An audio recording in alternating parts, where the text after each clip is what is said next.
Bienvenido a tu casa. Iglesia Online. Déjame decirte por qué estás aquí. Estás aquí para extender el reino de Dios. Estás aquí para ser de bendición. Estás aquí para ser la luz y la sal del mundo. Prepárate, ya comenzamos.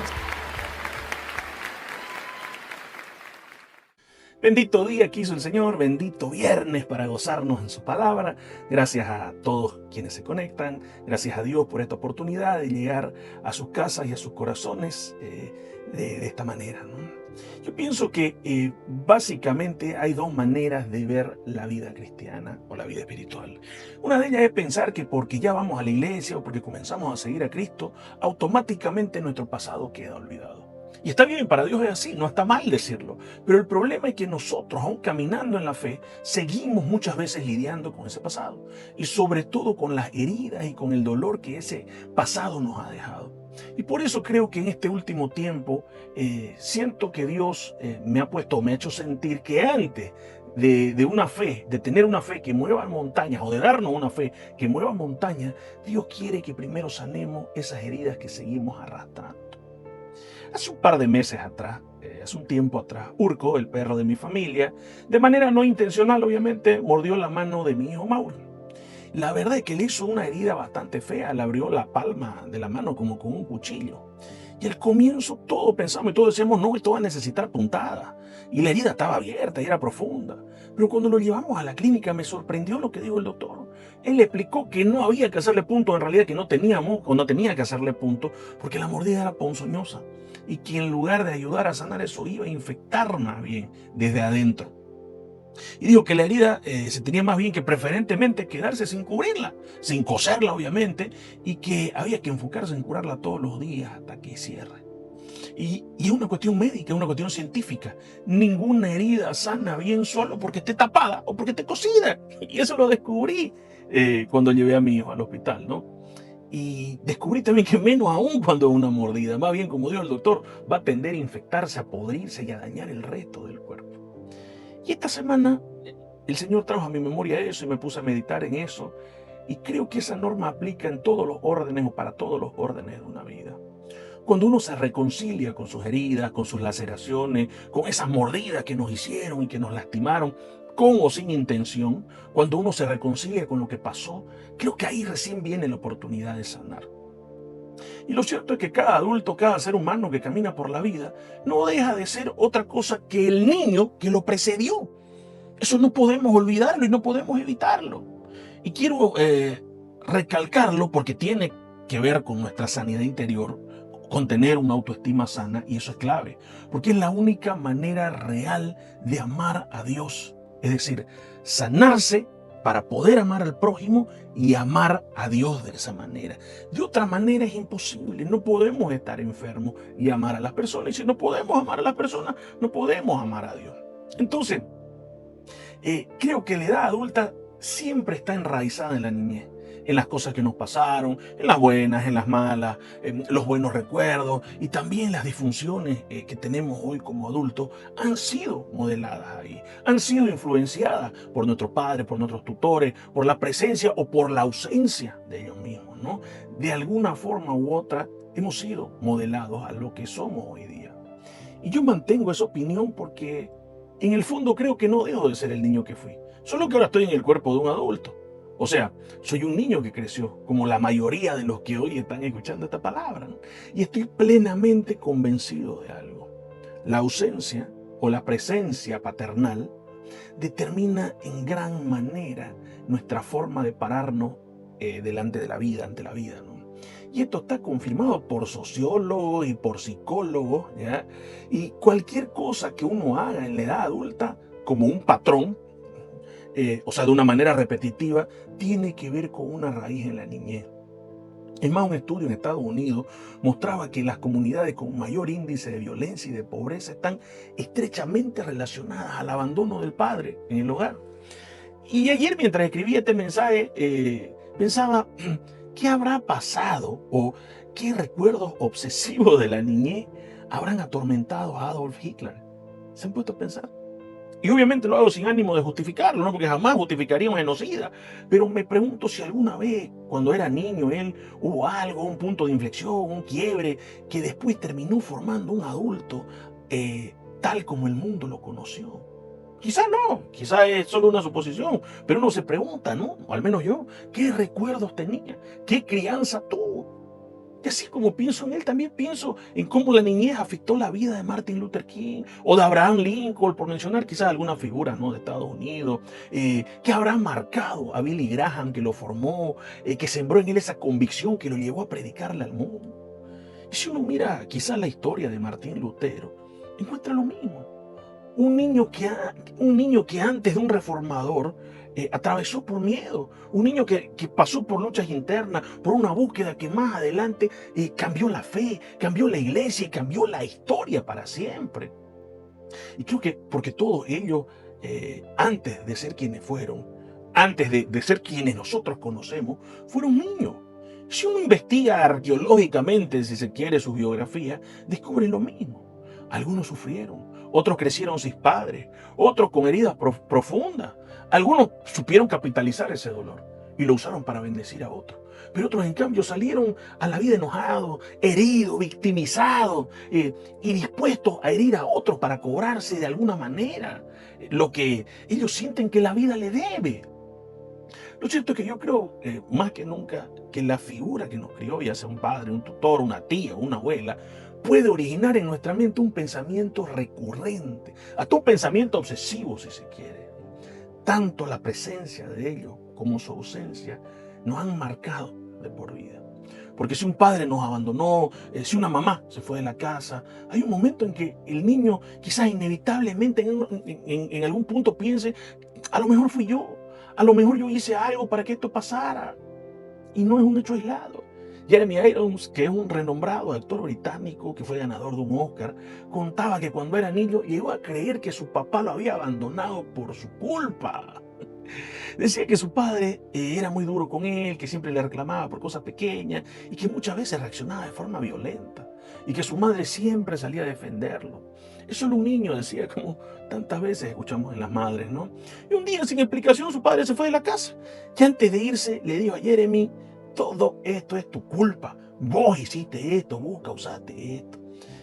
Y este muchacho pasó su infancia creyendo que su padre había abandonado el hogar por su culpa. Pero lo que él en ese momento ignoraba era que su padre lo que tenía era serios problemas con el alcohol, con el adulterio y problemas con su propia vida. Pero ese niño hizo lo que hacen millones de niños en el mundo. Tomó un hecho enorme y lo interpretó desde su inocencia. Pensó, ahí se fue porque no lo atendí, se fue porque no hice bien las cosas, se fue porque lo hice enojar, se fue porque un día no hice lo que él me pidió. Incluso Jeremy Irons dice que llegó a pedirle disculpas a su mamá. Mamá, si no fuera por mí, ustedes no se hubieran separado, le dijo. O sea, ese muchacho se hizo cargo de lo que había ocurrido en el matrimonio de su padre, cuando en realidad lo que era una víctima pasiva. Yo digo, suficiente estrés tiene un niño con su propia vida de infante como para que encima tenga que cargar con la culpa de algo que no pidió y que él tampoco generó. Ahora, ustedes dirán, bueno, todo niño tarde o temprano pues se va a dar cuenta de que su padre no se fue necesariamente porque él se portó mal o hizo algo incorrecto. Sí, algunos sí, pero otros crecen y se vuelven adultos y su razonamiento sigue siendo infantil. Crecen en el cuerpo, crecen biológicamente, pero no en cómo procesan lo que vivieron. Se quedan pausados de por vida. Claro, y de grande lo más probable no es que digan literalmente, ay no, sé que se fue porque no acomodaba mi cuarto, o se fue porque no volví rápido de comprarle la cerveza que me pidió. Pero en el subconsciente lo más probable es que quede una mancha de culpa. Y hay otros o a quienes su madre, quizá, por otro lado, quienes quizás torpemente los culpó por un futuro que se les escapó. Le dijeron cosas como, si no me hubiera embarazado de vos, había podido cumplir mi sueño, mi vida no hubiera sido tan difícil, o mejores hombres se hubieran interesado en mí. Y todo eso, esos procesamientos mentales, uno los mantiene como adulto. Y parece que uno dice, ¿quién puede decir eso? Pero créanme que mucha gente ha sufrido eso, muchas personas lo han sufrido. Y esa manera muchas veces infantil de pensar, condicionada por la culpa, es la que hace que muchas veces sea la causa de que no podamos sanar la herida. Entonces, tenemos que ir a la palabra y tenemos que dilucidarlo en la palabra. Y yo voy a lo que le dice Pablo a los Corintios y le dice, cuando yo era niño hablaba, pensaba y juzgaba como niño, mas cuando ya fui hombre dejé lo que era de niño. Fíjate que él pone un interés especial y casi quirúrgico en 3 palabras. Dice, yo hablaba, yo pensaba y yo entendía como niño. Lo que nos está diciendo es que cuando afrontó la vida de adulto, cuando cruzó a la vida de hombre, dejó de hablar, de entender y de pensar como un niño. Yo recuerdo gratamente de cuando yo era chico, de cuando yo era un niño, cuando yo hablaba, mi madre siempre me escuchaba muy atentamente. Lo cual en nuestros tiempos, o al menos lo que yo creo, es que era un lujo. Y acuérdense que yo nací en el siglo pasado, ¿no? Y había algo maravilloso que la hacía o la hizo especial a mi mamá. Ella siempre me prestaba atención. Siempre me decía, a ver papito, contame. Y con ese simple gesto estaba honrando mi opinión. Yo tenía a alguien que me escuchara. Y ahora lo valoro muchísimo porque me doy cuenta de lo importante que fue. Porque yo provengo, como todos los que son de mi generación menos, generación más, provenimos de una generación donde los niños no podían hablar. No hablar porque están hablando los adultos, nos decían, ¿no es cierto? Que era lo mismo que decir, ¿sabes qué? Cállate, tu opinión no importa, así que ándate para afuera. Y entonces yo crecí entendiendo que para la mayoría, incluido mi padre, mi opinión no valía nada. Pero con mi mamá era diferente, ¿ya? Y de tanto en tanto, ella enriquecía mi autoestima. Me decía, a ver, mi amor, contame.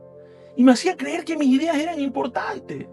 Y eso que mi mamá no terminó el colegio, y no por falta de capacidad, porque fue la mejor alumna hasta donde estudió, sino porque se embarazó de mí, y bueno, posteriormente de mi hermana, pero aún así eso no impidió que ella fuera autodidacta. Es más, teníamos una biblioteca en mi casa, ¿no? que ella había puesto a nuestra disposición.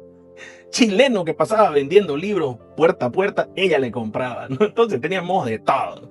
Teníamos los 10 tomos de la colección de Pequeño Larousse, teníamos las revistas de esas selecciones, teníamos novelas de Alfred Hitchcock, hasta las revistas de vanidades, hasta Trocutú había, ¿no? Entonces, y esa época pues era lo único que teníamos para distraernos. No se olviden que no había iPad, no había internet, entonces no quedaba otra que leer. Y mi mamá no sé si vino equipada de fábrica con ese sentido, pero siempre estimuló mi creatividad.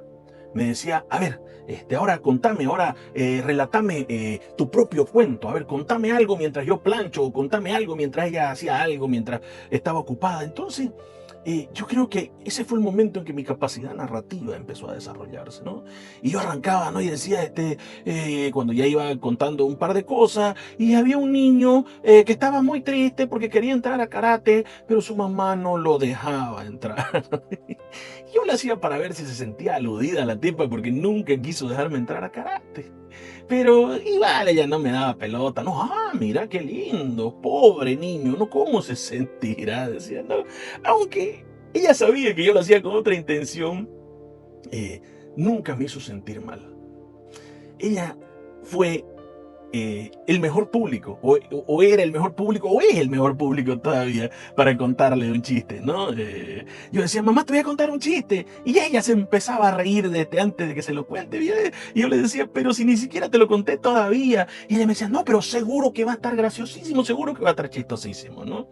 Y creo que de ahí viene el hecho de que en toda mi oratorio, siempre que desarrollo un sermón, una prédica, siempre me gusta meter una humorada, ¿no? Porque siento que todavía agrado a mi mamá cuando ella escucha las prédicas y siento que ella se ríe también con ello, ¿no? Y desde ese entonces quizás a ella no le importaba la narrativa. Solo saber que venía un chiste, ella la hacía matarse de risa para agradarme, para afirmarme. Y a mí me gustaba tanto que cuando no tenía el chiste me inventaba cualquier cosa. Y aunque el chiste fuera una estupidez, ella se reía igual. Y la cosa es que yo sentía que cuando hablaba, mi opinión era valorada. ¿Ya? Y veo a un Jesús que se pasó días hablando en el templo con los maestros de la ley. Y dice que tenía apenas 12 años. Y la palabra relata que los eruditos no podían creer su respuesta, ni lo que él hablaba, y le tomaban tal atención. Así que yo creo que el ser escuchado, el que tu opinión valga, creo que sana la autoestima de un niño, cuando uno puede hablar y ser escuchado. Y como vimos antes, Pablo dijo, yo hablaba como niño. Pero lamentablemente muchos de nosotros no fuimos escuchados cuando hablábamos. No importaba nuestra opinión. Y lo grave no es solo lo que pasó en el momento, lo que quedó en ese momento. Lo grave es que por eso algunos han perdido la capacidad de comunicación. Entonces cuando uno se hace adulto ya no habla, pierde la capacidad de expresar lo que siente o tiene miedo a decirlo. Y a mí me llama la atención gratamente cómo las mujeres, o la mayoría de ellas, celebran su feminidad. La celebran porque se arreglan, se maquillan, se ponen esto y lo otro. Déjenmelo a mí, que yo brego con mi esposa y con mi hija. No brego. Es una gromita. Bueno, pero el caso es que ellas sí celebran su feminidad, pero los hombres a veces no celebramos nuestra masculinidad. Somos aburridos, creemos que ser hombre o ser macho es beber, ser controladores con nuestra pareja, o que nos sirvan todo el tiempo. Pero eso no es ser hombre. Eso es ser un tipo torpe y autoritario. La verdadera masculinidad, pienso yo, que es crecer intelectualmente, espiritualmente, y dejar ese legado a nuestra familia. Porque lo cierto es que perdemos la capacidad de comunicarnos. Lo cierto es que hemos perdido muchas veces esa capacidad de comunicarnos, porque en algún momento nos dijeron, cállese la boca, quédese quieto, no hable. Y eso se nos metió en el corazón. ¿A quién no le decían, ya, no llore, macho? Los hombres no lloran. Y de esa forma no se daban cuenta, pero nos estaban marcando. Desde que éramos niños nos programaron la manera en que hablamos, o la manera muchas veces en que callamos. Entonces nos marcamos. Nos marcó la manera en que nos expresamos hoy día. Y yo estoy seguro de algo. Si mi mamá no hubiera sido mi primer público, estoy seguro de que no estaría quizás hablándoles a ustedes esta noche. Estoy convencido de eso. No hubiese desarrollado mi capacidad narrativa. Y no es que diga que tengo una alta capacidad narrativa, pero al menos hasta donde mi torpe intelecto llega, puedo pararme o sentarme delante de esta cámara y decirle lo que siento que Dios ha puesto en mi corazón. Y aunque yo no era un gran orador a los 7, 8, 9 años, y como lo dije, tampoco lo soy ahora, valga la aclaración, yo sentía que a alguien le interesaba lo que yo tenía para decir. De otro modo me hubiera sentido sin voz, hubiera sentido que no podía contarle nada a nadie. Y con certeza sé que eso mismo es lo que ha pasado en la vida de muchos grandes siervos que hoy nos bendicen con cada prédica. Alguien en algún momento de su vida los escuchó primero. Y fíjense que Pablo sigue diciendo que no solo hablaba como niño, sino que pensaba como niño. Y eso también es una declaración poderosa, porque lo que para un niño, o la forma de pensar de un niño puede ser normal, para un adulto se vuelve fatal si sigue pensando igual. Porque el hombre o la mujer crecen, pero muchas veces siguen siendo niños por dentro. Y lo único que cambia es el precio de su juguete. Los juguetes son más caros, pero la inmadurez sigue siendo la misma. A veces las mujeres miran a su marido y piensan, este no creció, sigue en la falda de su madre. Y no es que sea solo por una cosa aislada, una escena aislada, sino porque ya se ha vuelto un patrón en ello. Porque cada vez se vuelve caprichoso. No me hiciste lo que me gustaba, no me cocinaste lo que me gustaba, ahora no como, sabes que a mí no me gusta la cebolla. Más o menos sería como, y si no es como yo quiero, me llevo mi pelota, como decía Kiko, ¿no? Y he escuchado cosas tan absurdas, desde que es que mi mujer no me consiente, por eso ya no tengo relaciones con ella. No, pues, no seas loco, hermano. Por otro lado, la típica, ¿no? Nos agarra la crisis de la mediana edad y queremos comprarnos una moto, una chaqueta de cuero y hacernos los rebeldes, ¿no? ¿Sí o no? Pero mire, no solamente pasa con los hombres, no, también pasa al revés. Hay mujeres que se disfrazan de adultas. Tacos altos, rímel, cartera de marca, actitudes que se comen el mundo, ¿no? Parece que maduraron. Pero apenas le decís no y salta la niña caprichosa que llevan dentro. La niña que no entiende de presupuesto, que no entiende de realidad, que no entiende de esfuerzo. La que sigue creyendo que el dinero aparece como cuando se lo pedía a su padre. Es la mujer que exige que el esposo le dé la vida de reina que le daba a su papá.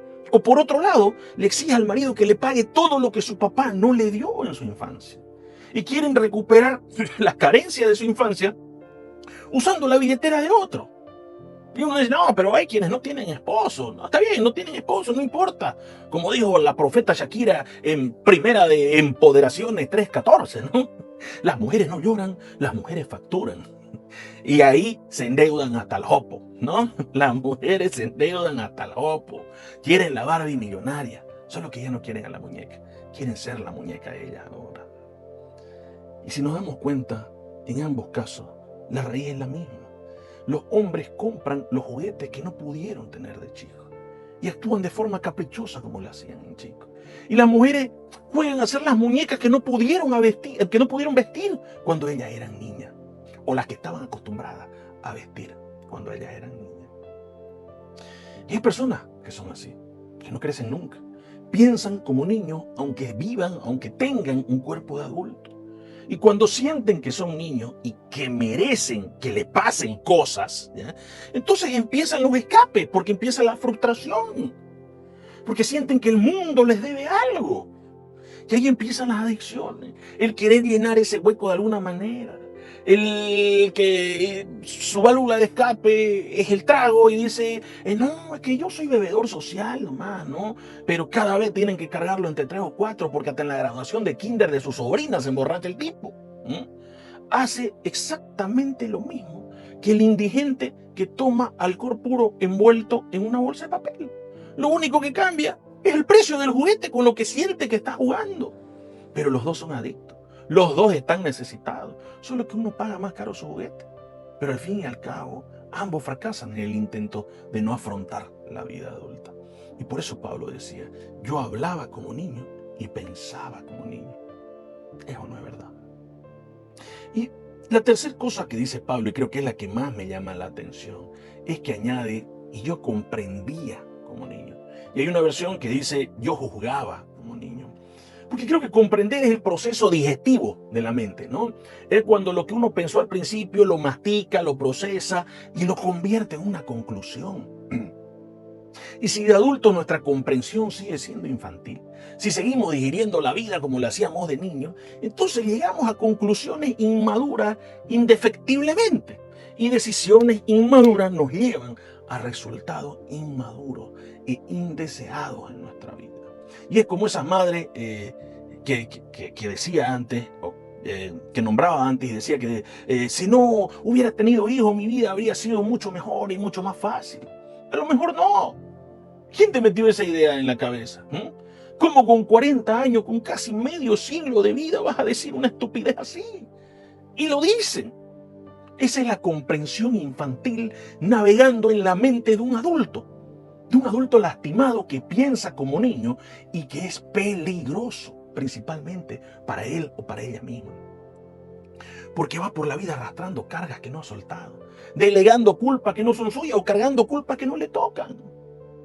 Y hay muchos niños que crecieron en hogares destrozados y en algún momento llegaron a la conclusión de que por su culpa pasó lo que pasó, que por su culpa el hogar era disfuncional.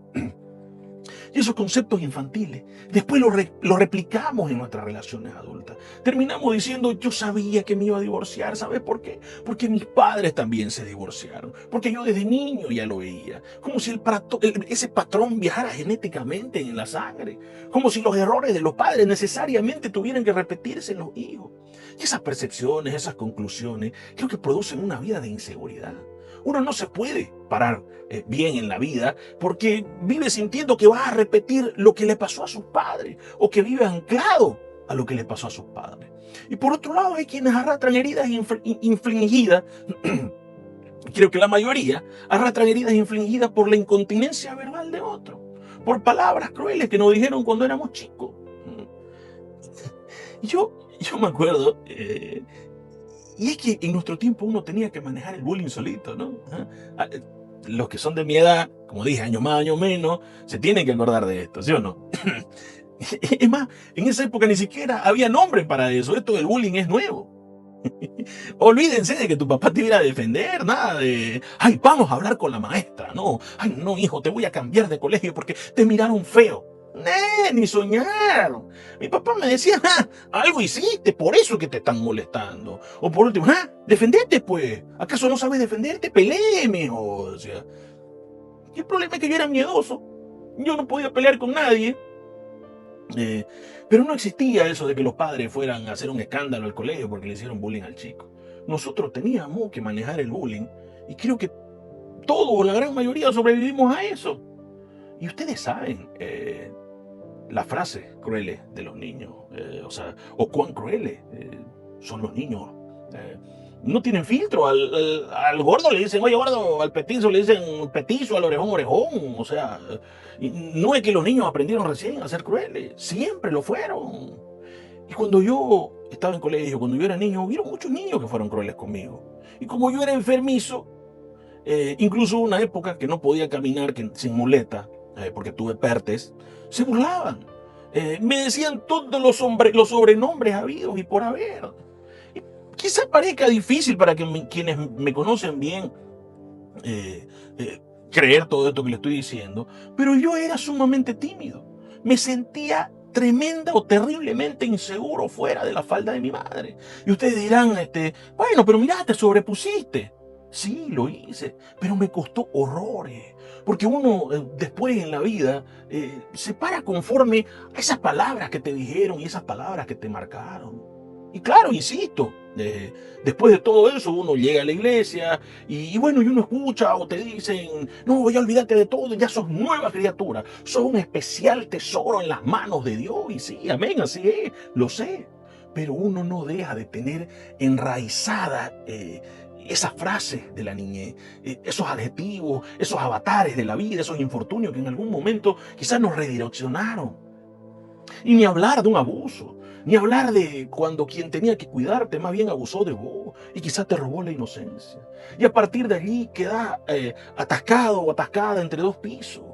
Porque esa niña a la que le molesta o le molestaba que invadieran su sexualidad, obviamente, luego se siente una vieja cuando está con otras niñas, pero a la vez se siente una niña cuando está entre mujeres grandes. Y así van por la vida, dolida, llevando esa mentalidad infantil y llevan y cargan esa herida a la vida de adulto, que es lo peor. Y de ahí que mucha gente le cuesta horrores relacionarse con Dios, porque acarrean todas esas heridas, todo lo que le dijeron los niños, toda una infancia de lo que se conoce como bullying, o una infancia con abuso, con invasiones a su privacidad. Y ahí te cuesta mucho relacionarte con papá. ¿Y cómo podés hablarle de Dios a una persona que tiene tantas heridas infligidas, ¿no? Incluso hasta la sexualidad de un niño, de una niña, puede cambiar o quedar afectada por ciertos incidentes. No podemos desconocer eso, no podemos hacernos los locos con eso, ¿no? Pero, tranquilo, porque este mensaje no es para que todos nos suicidemos en masa, ¿no? Porque seguro que más de uno ya está pensando, ay, me conecté y ay, esto es una prédica o es una película dramática. Y la pregunta es, ese es el problema. Bueno, no la pregunta, no, bueno, ese es el problema. Ya lo entendí, ya lo entendieron. Pero ¿cuál es la terapia? ¿Cómo reconstruimos la vida desde acá? Ya que establecimos que todos cargamos heridas, unas más graves, unas más severas que otras, pero todos cargamos heridas. Y yo digo, ojalá tuviéramos una máquina del tiempo, ¿no? Yo digo siempre, ¿qué no daría, no? Por volver atrás y ver a ese chichi, a ese niño cuando tenía 6 años. Le diría, todo va a salir bien. Vas a poder caminar, no te vas a quedar con una muleta por siempre. Vas a tener una infancia y una juventud hermosa. Y eso que ahora te molestan, más adelante muchos te van a admirar. ¿Cómo le había resuelto la vida a ese niño, no? Pero la vida no nos da esa chance. Esto no es una película de ciencia ficción donde puedo arreglar todo volviendo al pasado. Y quizá debía haber confiado más en Dios. Debía haber escuchado más aquello de que dice la palabra, basta a cada día su propio afán. Debí creer que Dios tiene pensamientos de bien y no de mal para mi futuro. Pero no había quien me hable en ese momento. Y como todo, me llené de ansiedad. Pensé que no tenía lo que hacía falta para salir adelante, para pelear la vida. Podía haber jurado de verdad que no me iba a levantar más. En un punto de mi vida pensé que me iba a quedar tirado en la lona. Pero hoy podría ver a ese niño que fui y decirle, todo va a salir bien, campeón. Todo va a salir bien, de verdad. Tu relación con tu papá se va a volver tan cercana como ni siquiera lo soñaste. Ese hombre que antes pensaba que nada bueno podía salir de vos, hoy te va a decir lo orgulloso que está todo el tiempo. A ese que tanto intentaste impresionar sin éxito, se va a convertir en tu mayor admirador. Y daría lo que sea por darle esperanza a ese gordito pecoso e inseguro. Pero no puedo. Entonces, ¿cómo podemos hacer? ¿Cómo reconstruimos la vida ahora? Y Dios no deja esto librado al azar. Y Lucas 1:17 nos da la clave. Y dice, haré volver el corazón de los padres hacia los hijos y de los rebeldes a la prudencia de los justos. Entonces, quiero que vean lo que humildemente creo que Dios me dijo que les diga respecto a esta terapia. Y yo tengo hijos como muchos de ustedes, de los que están viendo, ¿no? Cualquiera de mis hijos obviamente lleva mi sangre, al menos hasta donde sé, ¿no? Todos mis hijos llevan mi sangre. Y ese hijo o esos hijos son mi boleto para la próxima generación. Son mi chance, mi segunda oportunidad de lograr algunas cosas. Pero ojo, cuando digo lograr algunas cosas, no me refiero a proyectarme en él y quitarme mis frustraciones. O sea, no es decir, como yo no pude ser médico, voy a obligarlo a que él sea médico. O como yo no pude volar en una gran aerolínea, voy a obligarte a que vos seas piloto y voles en una gran aerolínea, ¿no? Porque muchos creen que los hijos son cartas en blanco, donde uno puede escribir lo que quiera, que podemos hacerlos a nuestra imagen y semejanza. Y no, los hijos no son cartas en blanco para escribir, los hijos son libros para decodificar. A veces uno quiere escribirles el guión y le decís, vas a hacer así, vas a decir esto, y vas a estudiar esto, porque yo pienso que es lo mejor y porque yo no pude, y vas a seguir esta carrera y vas a terminar esta carrera. Y le hacemos una serie de normas y de reglas, y sin darnos cuenta, le ponemos encima una carga que ellos no pidieron y de la que llega un momento en que no quieren saber nada. Pero cuando digo que los hijos son una segunda chance, no hablo de cumplir nuestros sueños frustrados en ellos. Hablo de algo mucho más profundo, de darles lo que no tuvimos cuando éramos chicos, ¿ya? Y de esa forma, cuando sano a mi hijo, cuando sano a mi hija, cuando le hablo de la forma que yo hubiera querido que me hablen, termino sanándome a mí. Porque estoy, de alguna forma, hablándole a ese niño de la forma que yo quisiera que me hubieran hablado a mí. Entonces, amarlos, hablarles de esa forma, es mi propia terapia. Yo puedo ver a mi hijo como una simple extensión mía, como un producto más de una relación sexual, pero si lo veo así, le quito lo sagrado y me quito esa chance. Tengo que verlo como mi herencia, como mi legado para el mundo y para el reino. Porque hay gente que tiene un montón de hijos, pero no por eso son padres. Y perdón, pero un par de testículos también lo tienen los animales y eso no lo convierte en padre. Ser padre es otra cosa. Ser padre es entender que puedo proyectar en ellos principios, valores, convicciones, el amor a Cristo, cosas que se van a quedar grabadas para siempre, que van a trascender generaciones. Ser padre es darle lo necesario para que ellos alcancen su estrella, es levantarlo, ponerlo sobre los hombros y decirle, vos vas a empezar desde acá arriba, no desde donde yo empecé. Porque a mí me parece absurdo eso de decirle a los hijos, ¿sabes qué? Vos tenés que pasar lo que yo pasé para que aprendás. ¿Para qué? ¿Para qué? ¿Por qué no hacemos que un hijo recorra una milla menos que la que recorrimos nosotros? Una vuelta menos en las Olimpiadas de la vida. Esa es la idea, esa es la bendición. Y lo maravilloso es que cuando nosotros lo sanamos a Él, cuando le damos esa contención, nos estamos sanando a nosotros mismos. Por eso hago todo lo que sea necesario para que ellos se sientan bien, sin rayar en lo permisivo, sin rayar en lo irresponsable, sino para que crezcan, para que avancen, porque son arcilla moldeable en las manos de un alfarero, ya sea su papá, ya sea su mamá. Y en la Biblia, la paternidad divina se ve cuando Dios habla desde los cielos y dice: este es mi hijo en quien tengo complacencia. Cuando Jesús, el momento que Jesús estaba recibiendo el bautismo del Espíritu Santo. Y yo creo que no hay cosa más linda para un hijo que escuchar al padre decir: estoy orgulloso de vos. No hay frase que supere lo que te dice tu papá, ¿no? La aprobación paternal hace que cualquier chico, por cojo que sea, corra más rápido que el resto de sus clases, ¿no? La afirmación maternal, ese bien hecho mi hijo, es lo que muchas veces nos impulsa a intentarlo otra vez, aunque nos haya ido mal, aunque tengamos miedo, aunque nadie nos aplauda y nos juzgue. Y fíjense en algo curioso, cuando uno actúa, cuando somos niños, digamos, ¿no? Y cuando nos tocaba bailar en el colegio, cuando nos tocaba actuar, o cuando practicábamos algún deporte, siempre tendíamos a buscar entre la multitud el rostro conocido de la persona que uno amaba o que uno ama. Y si ese rostro faltaba, algo adentro se caía. Lastimosamente, mi papá nunca fue a verme en un acto del colegio, nunca fue a verme jugar fútbol. Siempre tenía algo más importante que hacer. Y quizás nunca tuve el valor de decírselo, pero yo necesitaba esa aprobación. O necesité esa aprobación. Y yo creo que hasta la estima del Señor Jesús, si se puede decir así, ¿no?, se afirmó cuando el Padre declaró: este es mi Hijo amado, en el cual tengo complacencia. Más o menos diciendo: este es mi Hijo amado, del cual estoy orgulloso. Yo creo que el Señor Jesús sintió esa afirmación. Y no es que Jesús estuviera mal, sino que esa afirmación selló algo en Él. Y creo que así de poderosa es la voz de un Padre. Y eso es lo que uno necesita cuando es hijo.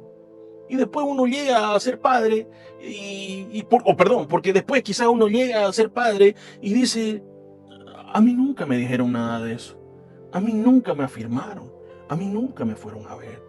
Y muchos de nosotros nunca escuchamos nada quizás. A muchos nos robaron nuestros héroes, a muchos nos robaron a nuestros padres porque olían alcohol, porque olían a una vida desordenada, o porque quizás se murieron. O, no sé, porque quizás tenían otra familia o simplemente tenían otras prioridades. Pero las necesidades de los hijos no cambian, no han cambiado. Siguen siendo las mismas hasta hoy. Y muchas veces es doloroso admirar a quien no está. Y seguro que muchos de ustedes crecieron quizás haciendo deportes con las gradas vacías, sabiendo que nadie te iba a ir a ver, así como me pasó a mí. Otros quizás colorearon sus obras de arte con crayola, sabiendo que no iban a poder pegarlo en ninguna nevera, en ninguna heladera, ni se lo iban a regalar a nadie, porque sabían que no le iban a dar importancia. Y uno insiste por un tiempo, hasta que un día te cansás de jugar solo en la niñez. Y entonces tirás las crayolas a un costado, pinchás la pelota, y ahí empieza el desvío. Porque el vacío, ese vacío lo vamos a tratar de llenar de alguna manera. Vamos a buscar llenarlo sí o sí. Y el papá, creo que es la primera definición de masculinidad que uno tiene. Y la mamá obviamente es la primera definición de feminidad. Y la ausencia de ambos, de uno solo de ellos, hace que busquemos llenar ese hueco como sea. Y si la fe no llena ese vacío, lo va a llenar la promiscuidad, lo va a llenar la adicción al sexo, el alcohol, las drogas o lo que sea que uno tenga a mano. Y ustedes van a decir: no, tan así, no, yo creo que eso pasa por otras cosas. Sí, tan así. Porque uno tiene la necesidad desesperada, lastimosamente, de buscar aprobación, la aprobación paternal. Miren las estrellas de Hollywood. Hay muchas que necesitan creer que un Oscar sobre su chimenea les va a cambiar la vida y se matan por conseguirlo. Y un día lo logran y colocan el Oscar sobre la chimenea y llegan a lo más alto que puede llegar cualquier ciudadano. Llegan a la meca del éxito. Pero no sé qué hay en la cima que los asusta tanto. O más bien se dan cuenta que quizás en la cima no había nada de lo que buscaban. Y terminan quitándose la vida en una bañera de lujo. Y yo me pregunto, ¿no será que estos niños siguen necesitando lo mismo que necesitábamos nosotros. La única diferencia es que ni la vida adulta, ni los juguetes caros logran reemplazar esa ausencia. Ese dolor sigue ahí. Y a mi humilde criterio, yo creo que la ausencia de un padre, la orfandad, quizás se soporta más cuando el papá ya está bajo tierra, cuando falleció. Porque creo que no hay peor sentimiento de orfandad que cuando tu padre duerme en la misma casa y vos te sentís solo igual. Cuando no sentís el calor de un hogar. Cuando sentís un corazón sin techo. Creo que eso es lo más duro. Y me gusta hacer una analogía de cuando Jesús llega presuntamente tarde a ver a su amigo Lázaro. Llega 4 días tarde, según su hermana Marta y María. Y ellas le reclamaban que si hubiera estado ahí, su hermano no habría muerto. Y la Biblia dice, Jesús lloró. Y es uno de los pocos episodios donde lo vemos quebrarse así. Y los judíos decían, mira cómo lo amaba. Pero aún así, con lágrimas en los ojos, Jesús comienza a secarse y grita, Lázaro, ven fuera. Y Jesús resucita a su amigo. Y para mí, esa es la definición o la verdadera definición de un héroe. Alguien lo suficientemente sensible como para llorar en el funeral de un amigo, pero lo suficientemente fuerte como para resucitar lo que está muerto. Porque él fue sensible para respetar el dolor de Marta y María, ¿ya? Que eran sus amigas también, pero después asumió la responsabilidad. Bueno, ya lloramos, ahora levantemos lo que está caído.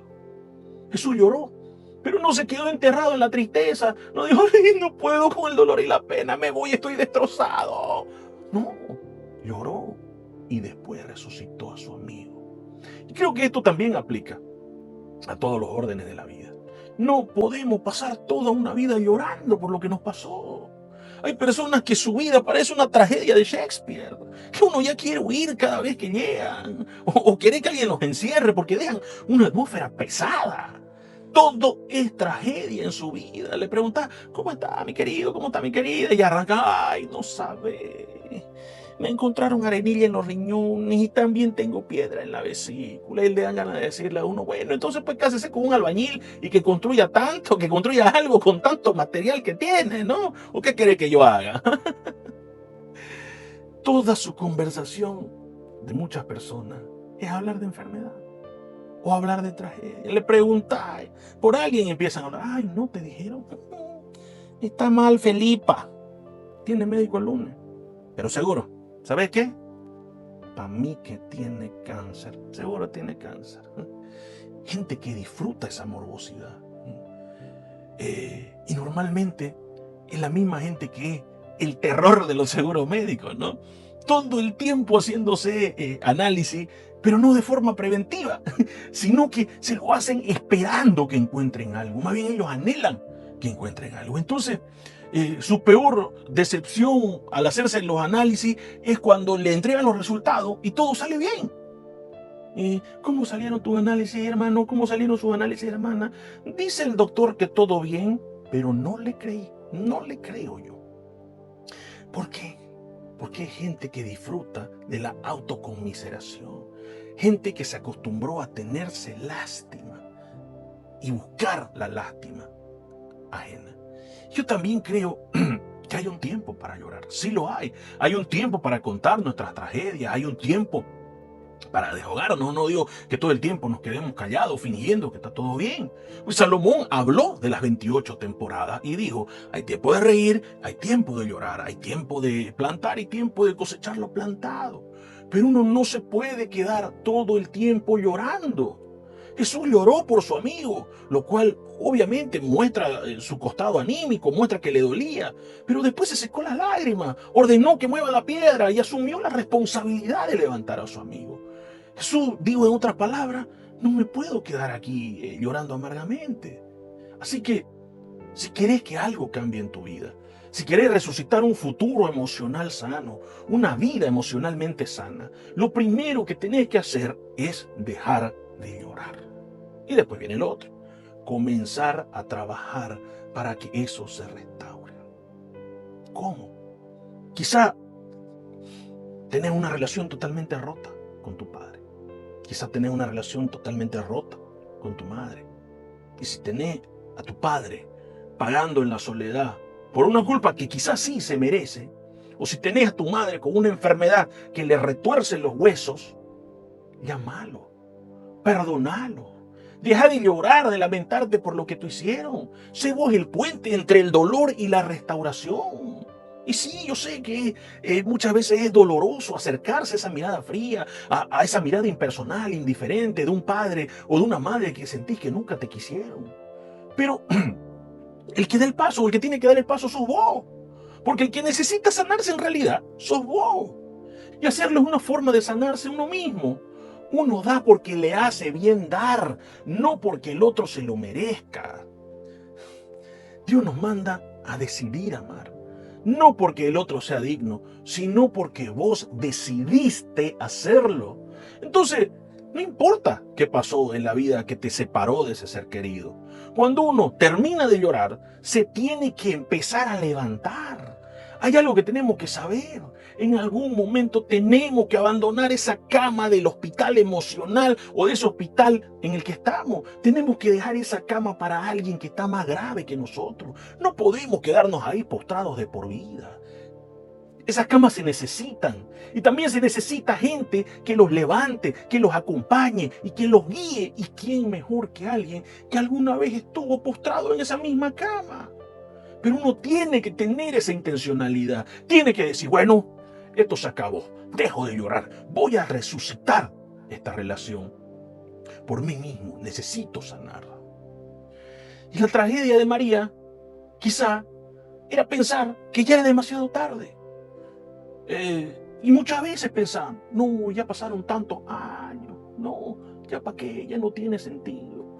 La situación apesta.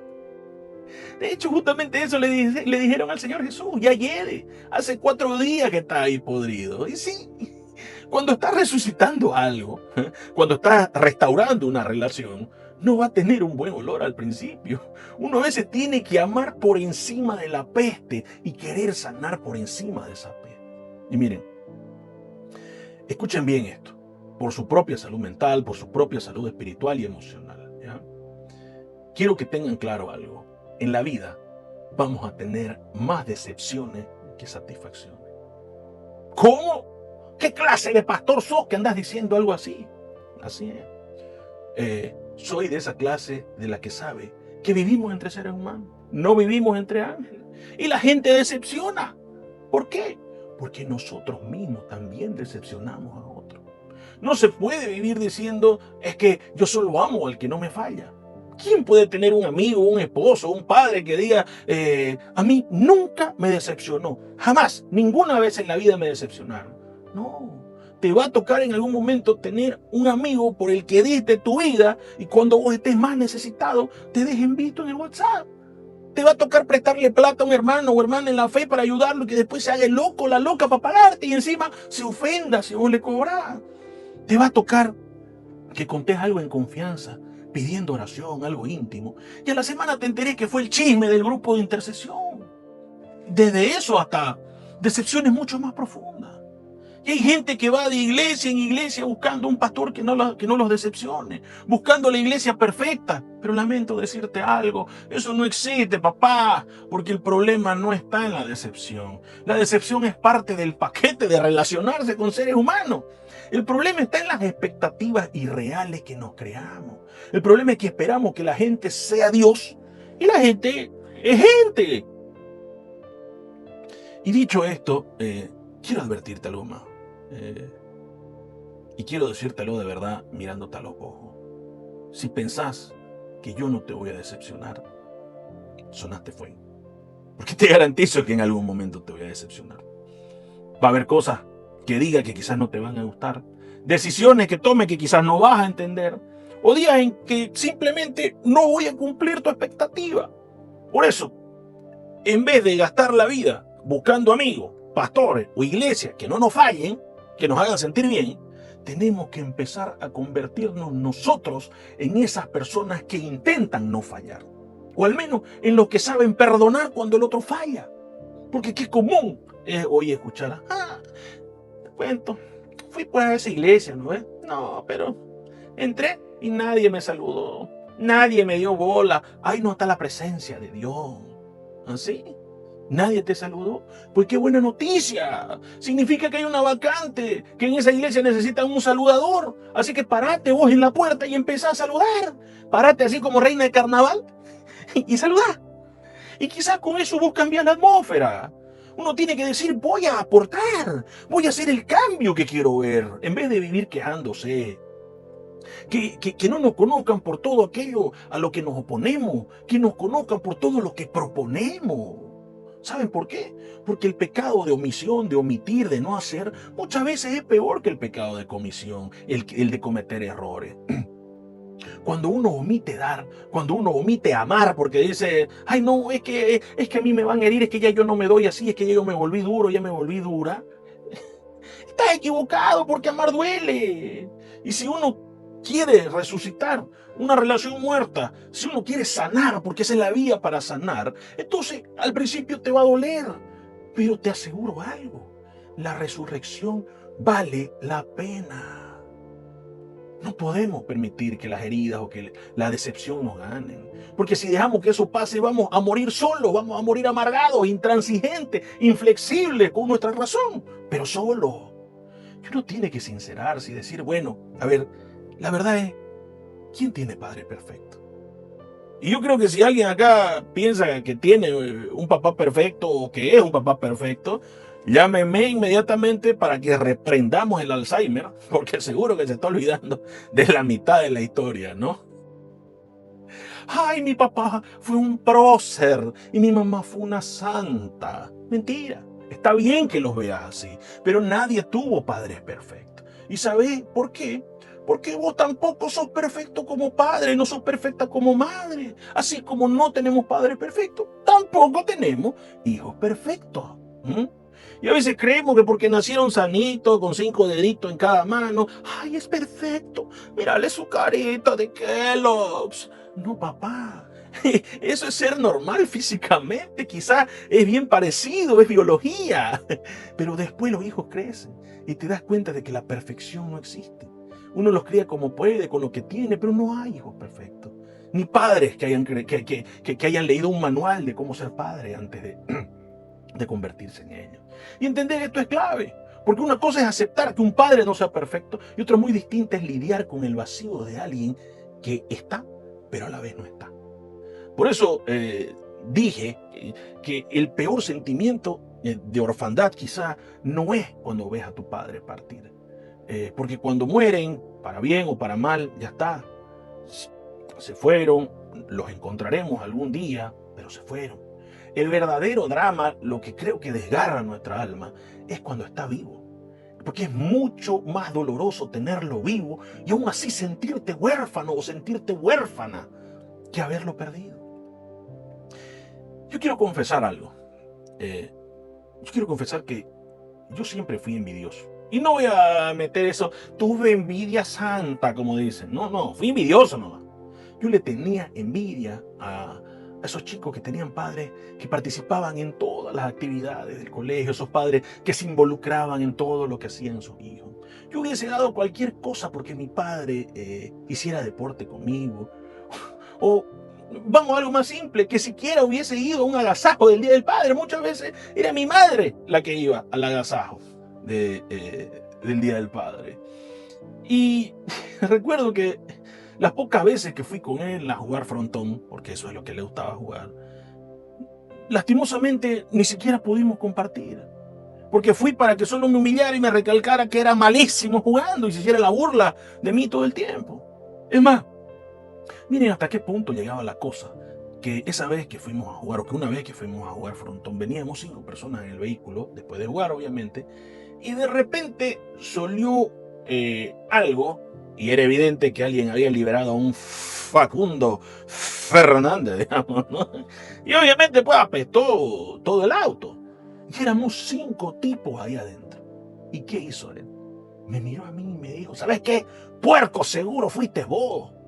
Sin preguntar. La culpa era mía por defecto. Entonces, muchas veces el verdadero ausente, el que causa el dolor real, no es el que murió, sino el que vive, el que duerme en tu casa, pero que está ausente o que todo el tiempo te está señalando. ¿Y saben qué? Es la primera vez en mi vida que hablo así de mi padre. Nunca lo hice con nadie antes. No es que es la primera vez que abro mi corazón públicamente. Nunca hablé de estas cosas antes. Y yo sé que quizás lo que yo cuento en realidad es mínimo, es ínfimo a lo que muchos de ustedes han vivido. No quiero magnificar eso en mi vida, ni quiero menospreciar las tragedias que otras personas sí han vivido. Pero lo hago porque entendí algo que todos por fuerza tenemos que entender. No importa cuán deteriorada pueda estar la relación con tu padre o la relación con tu hijo, yo creo que si uno encuentra la manera de resucitar eso, uno va a dejar de llorar y uno va a sanarse a sí mismo. Yo por lo menos tengo recuerdo con mi padre. Yo, y gracias a Dios, tengo una hermosa relación con él. Tampoco es que todo en él fue malo, no me malentiendan. Porque en mi vida, cuando las papas quemaron, cuando él tuvo que poner el pecho por mí, lo hizo y estuvo firme. Pero soy consciente de que soy un privilegiado dentro del dolor. Porque hay otros que jugaron toda la vida en campos de fútbol de su vida y nunca vieron entre las gradas el rostro que les hubiese gustado ver. Nunca siquiera supieron, quizá, quién fue su papá. Y eso es devastador. Y hay algo que dijo Mike Tyson que es impresionante. Imagínense Mike Tyson, el hombre más fiero del planeta en su época, un boxeador de acero. Cuando le preguntaron por su padre, ese tipo se volvió un niño frágil. Él dijo, nunca vi a mi padre. No sé ni quién es. Ni siquiera tengo una foto. ¿Saben qué? Creo que solo soy un bastardo que peleó para que alguien lo mirara y lo aprobara. Qué tremendo, ¿no? Toda esa furia en el ring era solo un niño queriendo que papá lo mirara. Y uno puede escuchar el rugido en la multitud, pero en el fondo uno siempre va a querer ver, siempre va a extrañar ese rostro que uno ama. Un día el rey David le dice a Jonatán, mañana es luna nueva y serás echado de menos porque tu asiento estará vacío. Y yo pienso en eso. Pienso que si uno todavía tiene la oportunidad de llenar el asiento vacío en la vida de alguien, tiene que hacerlo, no importa cuánto tiempo haya pasado. Aunque tengas que romper con décadas de silencio con tu papá o tu mamá, aunque tengas que tragar saliva y orgullo para que te escuchen un rato. Porque hay quienes hoy darían su vida entera por 5 minutos más con su madre o con su padre. Aquellos que los perdieron en jóvenes darían lo que fuera por esos 5 minutos, solo para contarles que quizás la vida no les fue fácil, pero que Dios ha sido fiel con ellos para decirles, viejo, tenías razón, uno siempre puede aprender más, mamá, tenía razón, uno no termina de aprender cuando cuelga el diploma en la pared. Seguro que muchos quisieran decirle tantas cosas. Supongo que esas conversaciones las tendrán que tener en el cielo. Pero darían cualquier cosa por charlarlas aquí, con un cafecito de por medio. Entonces, mis amados, si tienen el favor y la dicha de tener a sus padres con vida, encuéntrenlos, derriben todo ese muro de dolor y de resentimiento, de pelea que se han suscitado por años, que no pueden verse, que ya todo es discusión. Si viven juntos pero parecen completos extraños, que quizás solo se hablan lo necesario, abrácense, mis amados. Pocas cosas sanan tanto como un abrazo. Y si tu padre o tu madre ya ha muerto, todavía hay esperanza. Porque ese padre que te faltó siempre se puede enmendar en los hijos que vos tenés. Sé padre para tus hijos, sé madre para tus hijos. En toda la dimensión de la palabra, dale lo que a vos te hizo falta. Sé el padre que soñaste tener, la madre que soñaste tener. Y grabate esto: si no viniste de una familia feliz, hacé que una familia feliz venga de vos. Regalales el ejemplo del perdón y la misericordia a tus propios hijos, porque algún día vos también te vas a equivocar. Quizás no de la misma forma en que lo hicieron tus padres, pero te vas a equivocar y no vas a querer que tus hijos te recuerden como un ser distante, como un ser sin perdón. Y yo sé que es una lucha diaria, porque a veces uno se mira al espejo y se da cuenta de que sin querer se va convirtiendo en lo que mamó, en lo que asimiló, se va convirtiendo en ese hombre que no quiere ser, o en esa mujer que juró que jamás iba a ser. Ay, cada vez me parezco más a mi madre, cada vez me parezco más a mi padre, y sufren, ¿no? Y no solo porque quizás heredaste las caderas de tu madre o la panza cervecera de tu padre, sino porque te vas pareciendo en el carácter. Yo mismo a veces me encuentro repitiendo frases de mi padre y me hiela la sangre. Y a veces cuando río, cuando sonrío, me escucho y digo, wow, este es mi padre riendo, es mi padre hablando. Pero creo que ahí está el secreto. En vez de resignarme y decirme, bueno, yo soy así, me parezco a mi papá, sufrí, ¿qué más voy a hacer? Tenemos que decir, no, yo voy a retener lo bueno. Voy a retener la honestidad, voy a retener su afán constante por instruirse, eso me lo quedo. Eso lo quiero de herencia, de legado, pero lo malo no, lo malo lo voy a cambiar. El apellido sigue, pero la maldición se corta acá. Entonces, a lo mejor hay gente que dice, no, pero ya yo no tengo a mi papá, ya yo no tengo a mi mamá, ¿cómo voy a sanar? Lo vuelvo a decir, tenés hijos. Si no tenés padre, tu sanidad está en ser padre, en convertirte en todo lo que deseaste tener. Dale a tus hijos lo que perdiste. Liberate de llorar por los divorcios, por los abusos, por lo que no fue. Y abrí los brazos a lo que viene. Abrí los brazos a tu hijo, abrazalo, porque no solo estás abrazando al futuro, estás sanando vos mismo para siempre al niño o a la niña que vos fuiste en algún momento y que necesitaste de ese abrazo, de esa contención. Yo llamé a este mensaje, sigue siendo mi hijo, porque creo que aunque nuestros hijos puedan estar muriéndose en las drogas, puedan hasta haberse cambiado de sexo, o pueden ser presidente de la república, pueden estar llenos de defectos, pero siguen siendo nuestros hijos y lo van a ser siempre. Sin importar cuántos se equivoquen, siempre vamos a ser sus padres. Y sin importar cuánto se hayan equivocado nuestros padres, siempre vamos a ser sus hijos. Seguimos siendo sus hijos. Y uno dice, pero ¿cómo puedo decirle papá siquiera? ¿Cómo puede ser si mi padre ni siquiera me llama? Entonces llámalo vos. ¿Cómo puede ser mi hijo si ni se preocupa por mí? Llámalo vos. Pero no me contesta, ¿para qué voy a perder el tiempo? Volvé a llamarlo, porque como decía Víctor Frankl, al final, lo único que realmente cura de verdad es el amor que somos capaces de dar. Abrazalo, saná con ellos, no importa lo que se dijeron ni lo que se dejaron de decir. Un padre siempre está ahí. Un padre nunca deja de ser padre. Y si él nunca dejó de ser padre, haya hecho lo que haya hecho, entonces vos nunca vas a dejar de ser hijo. Seguís siendo su hijo siempre. Y a mí me gusta ir a la palabra, a la parábola del hijo pródigo. Y la gente está acostumbrada quizás a predicar sobre el hijo pródigo, hablando sobre el arrepentimiento, sobre cómo caminamos sin Cristo y que Él nos espera cuando volvemos. Pero creo que lo más poderoso de este mensaje es cuando el hijo pródigo se levanta de entre los cerdos y dice, voy a volver a mi papá. Y a mí me sorprende que en la historia que cuenta Jesús, el papá nunca le dice, ¡ah! Yo sabía que ibas a volver con el rabo entre las piernas. No, el hombre estaba ahí, todo artrítico, entrecerrando los ojos, mirando calle abajo todos los días. Y cuando lo vio venir, mugriento, oliendo a rodillas, no necesitó muletas ni andador, saltó la reja y se fue corriendo a abrazarlo. No le dijo, uy, vayas a bañarse, cochino, que apesta. Le dijo, tonto, ¿cómo no te voy a amar si seguís siendo mi hijo? Y lo abrazó.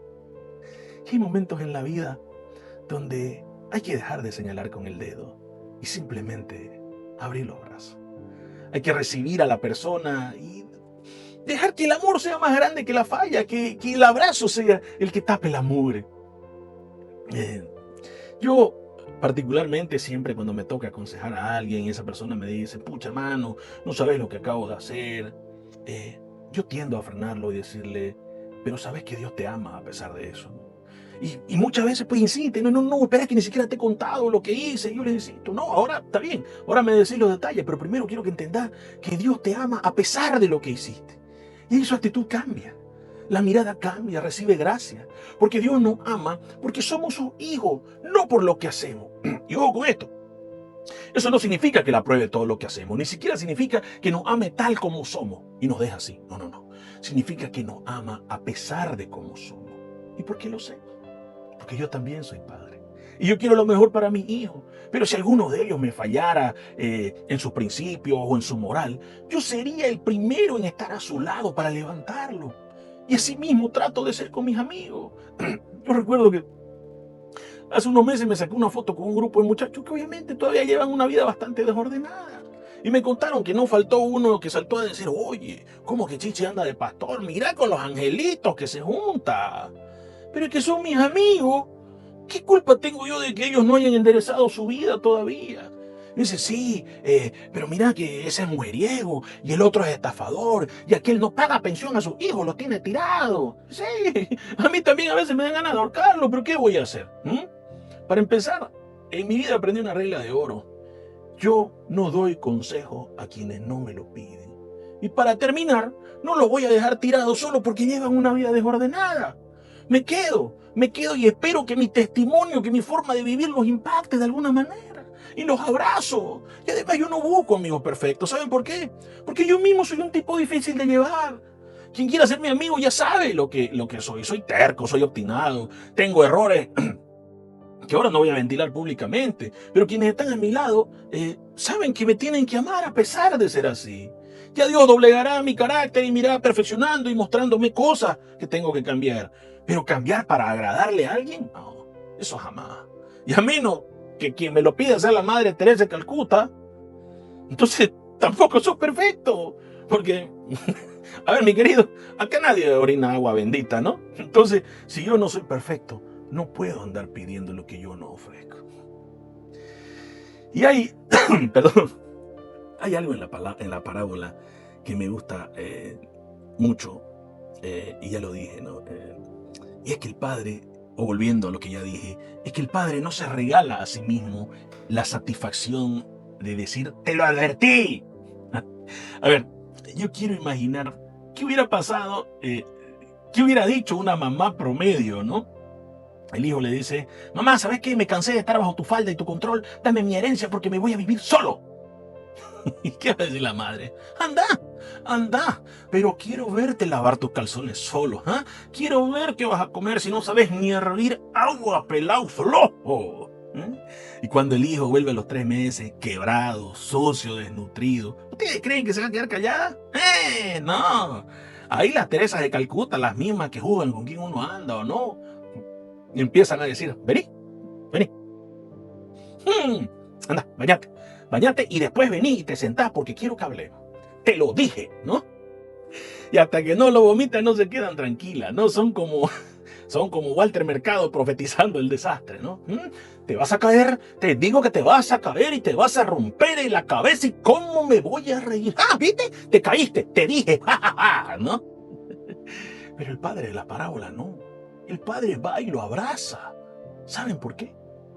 Y a mí me costó entenderlo, o bueno, me costó entender esa parte y creo que sé la razón. Creo que ese viejo abrazó al hijo mugriento porque al tocar a su hijo se estaba tocando a sí mismo. Se estaba sanando a sí mismo. Seguramente él tampoco tuvo un padre que lo perdonara. Seguramente él cometió errores de joven y su padre nunca lo recibió. Y en lugar de dejar que ese patrón genético viajara a la siguiente generación, decidió revertir la maldición. El hijo le decía, papá, huelo mal, y él sigue siendo mi hijo. Vamos a hacer una fiesta. Traigan el asado, traigan el vino, porque mi hijo ha vuelto, se había perdido, pero sigue siendo mi hijo. Así que, mi amado, no sé si tienen a su papá vivo, o si sos padre o madre, pero de algo estoy seguro. Sos hijo o sos hija. Y quizá, a pesar de los años, sentí que todo eso, todo lo que pasó en tu infancia, te ha impedido de tener un hogar y aún no tenés un hogar. Aunque tengas casa, puede que tengas un corazón sin techo que navega quizás a los 40, 50, 60 años. Y hoy quiero decirte algo que siento de parte de Dios. Creo que Dios te quiere decir: bienvenido a casa, hijo. Bienvenida a casa, hija. Dios te quiere decir: seguís siendo mi hijo, seguís siendo mi hija. Aún podés sentarte a la mesa. Y no saben cómo me cambió la vida cuando yo finalmente entendí eso. Porque muchas veces la religión te llena de condiciones, te pone la ley encima, te señala y te dice: si no cumplís esto, sos maldito, teme a Dios. Pero Dios es otra cosa. Dios te pone amor, te da gracia, te da transformación. Y creo que ahí está el secreto. La fidelidad, el cambio genuino, la honra, nada de eso surge de una ley impuesta, una ley que el mismo Dios llamó ineficaz. Surge de sentirse profundamente amado y de esa necesidad que te nace en el alma de devolver ese amor con transformación, con honra. Yo creo, mi amado, que al fin y al cabo llegamos a un momento de nuestra vida en que a lo mejor extrañamos el abrazo de nuestro Padre. Ese bien hecho, campeón, ese bien hecho, mi princesa. Y si tuviste la fortuna de tener un buen padre, de tener una buena madre, seguro que lo recordás y te hacen falta, lo sé. Pero ya está. No llores más en la puerta de la tumba por lo que pudo haber sido. Viviste como pudiste, hiciste como pudiste. Como dije antes, quien dice yo soy un excelente padre, yo creo que nadie que se considere honesto en realidad puede decirlo. Porque cuando aprendemos a ser padre, esta es una creencia mía, quizás ya somos abuelos. Y como decía Serrat, en aprender a vivir muchas veces se nos va la vida. Caminante no hay camino, se hace camino al andar. Y es verdad. Pero si acaso todavía tenés la chance, enmendar. No importa si en esta historia sos padre o si sos hijo, o sos ambos. Trata de enmendar, porque tus padres se van a ir más temprano que tarde. Y si tenés hijos, Dios te da una chance. Trata de ser ese cómplice, ser ese refugio seguro para tus hijos. Y ser ese bastón de la vida que quizás hoy necesitan tus padres para seguir caminando. Honralos, dale amor. Por favor, no hagas tu último viaje a casa cargado con cuentas pendientes. Yo por mi parte intento torpemente ser el padre que soñé tener y trato de ser el hijo que quisiera que mis hijos sean conmigo. Y tal vez algún día mis hijos digan que no fui el mejor, quizás no estuve bien en muchas cosas, pero nunca podrán decir que no lo intenté. Nunca podrán decir que no puse cada átomo de mi ser en tratar de enmendar todos los errores, y que fueron muchos que cometí con ellos. Pero no voy a llorar por las cosas que hice. Tampoco puedo ponerme a llorar a estas alturas por las cosas que no he tenido en mi vida. Quizás muchas cosas no se me dieron con mi familia, con mis hijos, pero voy a celebrar que estoy vivo y a tratar de ayudar, y voy a tratar de inspirar, y voy a tratar de llevarlos a enmendar, y no voy a permitir que mis heridas interfieran más en el camino del amor. Mis amados, la vida puede que los haya tratado mal, yo lo sé. Ahora, si tengo que decir algo, es que yo desconfío del que no cojea. Porque si has vivido lo suficiente, vas a tener cicatrices. Si alguna vez te mordió el perro en la mano y te dejó cicatrices, entonces esas cicatrices de alguna forma te han formado y te han hecho parte de quién sos ahora. Pero lo cierto es que un día tenés que entender que el espejo retrovisor de un coche es más pequeño que el parabrisas por un sencillo motivo. Lo que está delante es mucho más importante que lo que queda atrás. Pero una cosa hago, dijo Pablo, olvidando ciertamente lo que queda atrás, me extiendo hacia adelante. Tus padres no te hablaron. Habla con los tuyos. No te amaron. Da amor. No te dieron lo que necesitaba o lo mínimo siquiera. Rompe ese egoísmo dando, porque a eso te llamó Cristo, a ser un trastornador de ambiente, un trastornador de vida. Así que, mis amados, si la vida te da esta segunda chance, esta segunda oportunidad, no la desperdicies, tragá saliva, y si tenés que levantar el teléfono ahora, hacelo. Si tenés que mandar un mensaje, mandalo. Si tenés que decir perdón o te extraño, decilo. Porque al final, mi hermano, no importa cuánto nos hayan herido, o no importa cuánto hayamos herido, hoy podemos elegir algo distinto. Podemos ser los padres que soñamos tener. Podemos ser los hijos que devuelven ese abrazo que nunca nos dieron. Podemos ser el puente que une lo que el dolor separó. Y mis amados, ya cerrando, Pablo dijo, cuando fui hombre, dejé lo que era de niño. Pero ojo, no dijo que olvidó al niño, dijo que dejó lo infantil. Y ahí hay una diferencia enorme, porque para dejar lo infantil, primero tenés que reconciliarte con el niño que fuiste. No podés avanzar si seguís arrastrando a ese niño herido. No podés crecer si ese niño sigue gritando adentro tuyo, pidiendo lo que nunca tuvo. Entonces hoy te toca hacer algo que nunca hiciste. Te toca reconciliarte con tu niñez. No la borres, no la negué, no digas ya pasó, ya me olvidé. Mírala de frente, abrazala, sanala. Porque ese niño que no fue escuchado necesita que vos, el adulto de hoy, lo escuché. Ese niño que cargó culpa necesita que vos le digas, ¿sabes qué? No fue culpa tuya. Ese niño que lloró solo necesita que vos lo abracés y le digas, yo estoy acá ahora. Y cuando hagas eso, cuando sanees a ese niño, vas a por fin dejarlo descansar. Porque la sanidad interior no es olvidar, no es tapar la herida, como le dijo el médico a mi hijo, es reconciliarse, es sanar, es soltar, y así vas a poder pararte en la vida no como un niño lastimado en el cuerpo de un adulto, sino como un hijo de Dios sanado de verdad, sabiendo que pese a todo lo que te hicieron y todo lo que hiciste, todavía seguís y seguirás siendo hijo del Altísimo. Padre amado, Dios bendito, todopoderoso Señor, gracias Señor por un viernes más. Gracias Señor por el privilegio de ser este torpe cartero, Señor. Padre amado, le pido perdón si alguna palabra salió de mi boca, de mi corazón o de mi mente, Señor, y no vino de usted, Padre amado. Y que todo lo que tenga, Señor, que dar fruto, Señor.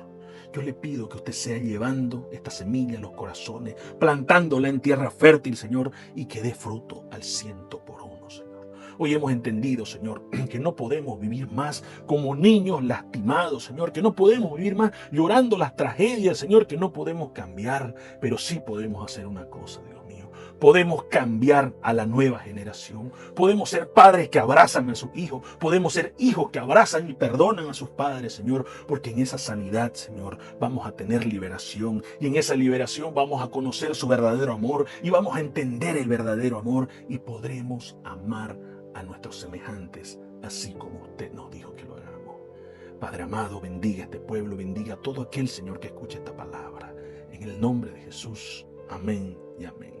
Mis amados hermanos, muchísimas gracias. Que Dios los guarde y los bendiga.